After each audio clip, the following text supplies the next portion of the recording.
Resolving your immigration status is a delicate situation that can literally change your life and the life of your family for better or worse.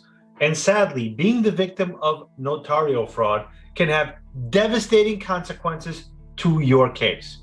In today's video, we're going to discuss notario fraud in New Jersey, what it is, and what you can do to avoid it. Join me.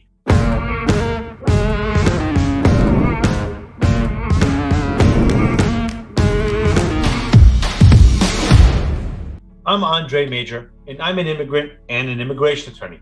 For years, my family and I lived in the US without legal status. We were victims of fraud and made every mistake you could make as an immigrant, at least once. After experiencing all of this and seeing how immigrants were taken advantage of, I decided to focus my career on immigration law to help others like me achieve legal status and keep their American dream. Let's kick off our topic for today from the beginning. What is notario fraud? Most immigrants are eager to achieve legal status, obtain their green card, and not have to worry about being deported, face ICE, or anything like that. To do so, they embrace in a journey that can be very complicated if they do it alone. I'm sure you've heard horror stories of people being scammed or taken advantage of. This is mostly because immigrants are usually in a vulnerable position, and there are tons of people who prey on this, posing as attorneys to deceive and take your money. That is not only deceitful, it is illegal. There are laws against the unauthorized practice of immigration law, which is more commonly referred to as notario fraud. Notario is the Spanish word, and notario fraud, or immigration services fraud, occurs when non-lawyers represent themselves to clients as qualified to offer legal advice, representation, or services concerning immigration or other matters of law, despite having no such qualification. In the US, a notary can officially witness and authenticate signatures on documents. However, in many countries of Latin America, notaries are required to have a law degree, are state appointed, and carry out legal transactions. That's why many immigrants assume that notaries in the US have the legal authority to practice as attorneys and end up being taken advantage of by some non-lawyer notaries when they seek legal assistance from them. In the US, many lawyers are also notaries, but a notary is not necessarily an attorney. And if it's not an attorney or an accredited representative from the Department of Justice, they are not authorized to provide immigration advice or legal services in the state of New Jersey. And that is true in many states, but not all. This is something that is very important to notice. There could be the case that you may come up with someone who is well-intentioned, but isn't a lawyer or an accredited representative. And even though that person has good intentions, provide adequate representation. And this could result in serious legal consequences, such as arrest by immigration officials and possible deportation. That's the basic meaning of notario fraud. But by now, you must be wondering, how do I identify if someone is trying to take advantage of it? What does notario fraud look like? In places like New Jersey, which has a significant population of immigrants, it's important to know how to identify this type of fraud. These are the forms of notario fraud can present to you. A non-lawyer misrepresenting that he or she is an attorney or affiliated with an attorney or is an accredited representative with the Department of Justice. A non-lawyer creating the appearance that he or she is affiliated with the federal government. Immigration consultants that provide more than clerical assistance and give legal advice on immigration matters.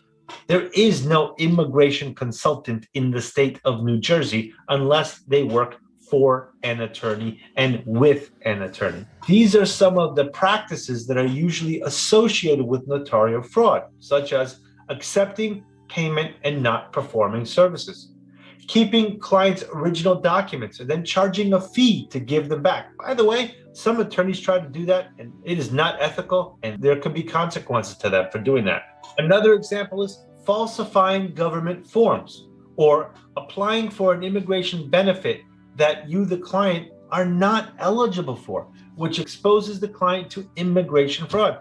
I just met with somebody this very week that said, oh, I applied for the 10-year law. I have work authorization. There is no 10-year law. And surprise, surprise, the person they thought was an attorney was not an attorney. Applying for immigration benefits with the wrong forms, or filing to the wrong place, or sending the wrong amount. All common things in notarial fraud situations. And then there are some of the most common intentional and unintentional frauds. For example, filing boilerplate asylum applications that aren't accurate, producing and presenting fake documents, filing fee waivers and keeping the USCIS service fees for themselves, preparing applications for which an individual like you are not eligible for, like an I-45 for a green card application to register permanent residence or adjust status, or I-589, an application for asylum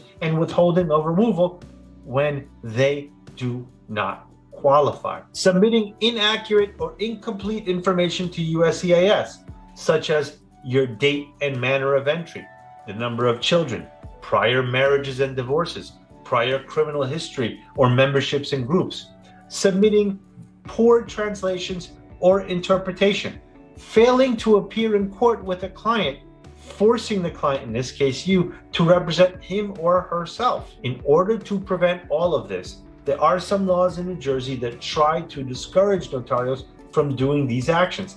But what can you do if you end up being the victim of this type of fraud? First, you can file a complaint with the Office of Attorney Ethics. If you suspect the lawyer is involved in notarial fraud, meaning someone who's not actually an attorney, this branch of the New Jersey Supreme Court will take charge of doing the investigation about your complaint. You can also file a complaint with the New Jersey Division of Consumer Affairs, Office of Consumer Protection. If you are certain you have been defrauded, the main thing to do is seek legal assistance from a trustworthy, licensed attorney and check what legal path you can follow.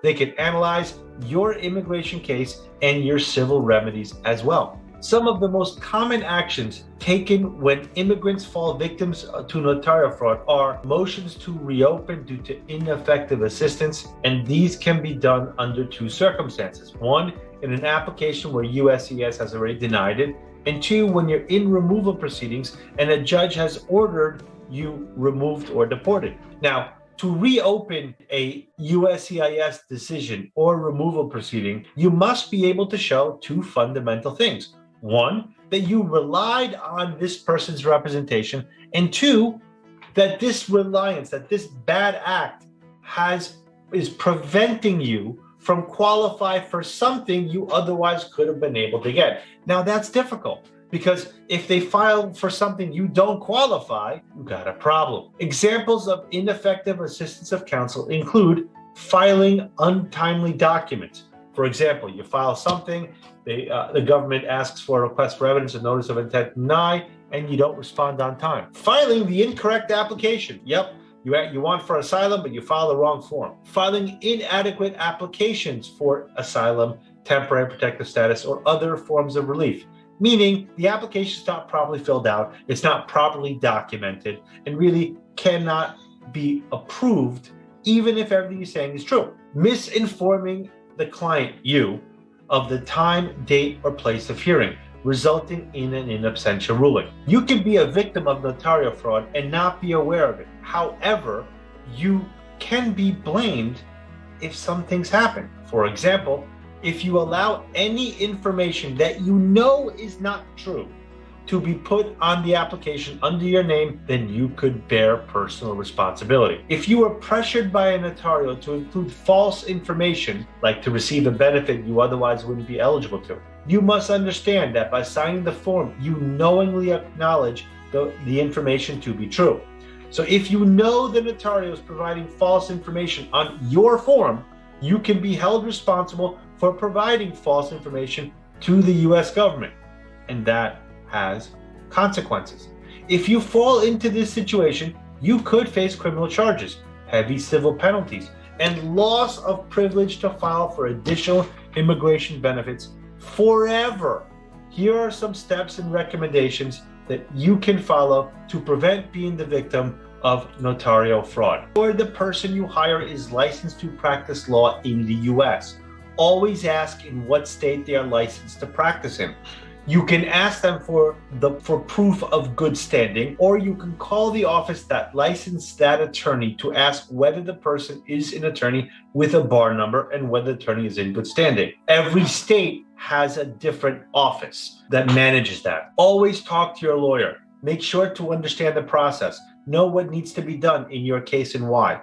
Ask for a written contract, a receipt for monies paid, and always read everything before signing it. Make sure to receive a copy of all the applications in your case. If you have doubts about anything, it's good to get a second opinion. Then there are some situations you really must avoid. 1, never hire a notary, or notary public to help you with your immigration case. 2, never pay someone who will not give you a receipt. 3, never sign anything that you don't understand. Ideally, don't sign something that's blank either. 4, never leave behind your original documents. 5, and here's a huge alarm sign, never trust anyone who says they can guarantee to win your case. Every case is different. Every situation is different. A good lawyer will study your situation and let you know what, if any, path you have to get legal status. No one can guarantee you they will win because it doesn't depend on them. I approve your case, then I can tell you whether I will do it or not. If it's someone else, I can't tell you they will or they won't. I can tell you that they've approved a case like yours just last week or in the past. That doesn't mean that they'll do so in the future. So I can't guarantee you a positive outcome, and anybody that does, run. Thanks so much for watching. I hope this information can be useful to you and give you more information to avoid situations that could jeopardize your situation and your future. We really appreciate all your likes, comments, and shares. Again, if you found value in this, please share it with your friends who may find this information useful. If you want to talk about your situation or get a second opinion, please contact us. If we can't help you, we won't take your money. Until next time, stay healthy and be well.